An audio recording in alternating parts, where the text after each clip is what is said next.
Pettoni e a Cándid, que son dous músicos tradicionais de Mallorca, como xa dixemos, e que tocan un conxunto moi característico dali, que é a flauta xunto co tambor e a gaita que xa mostrou antes Pablo, a xirimía.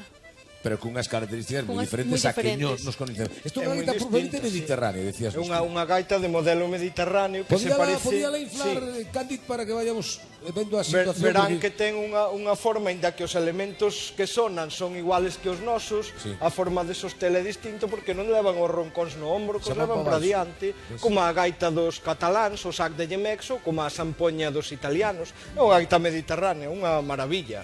Este conxunto de tambor, gaita e pito existía tamén aquí en Pois existiu, Galicia, sí. De feito, a nosa tradición, que é o tambor coa gaita, provén justamente deste conxunto.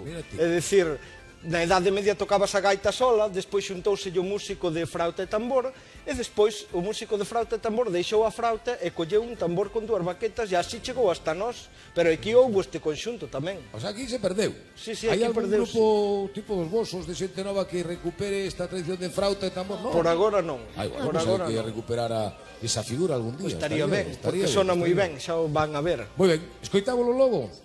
Moitas gracias.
Así. Moitas gracias.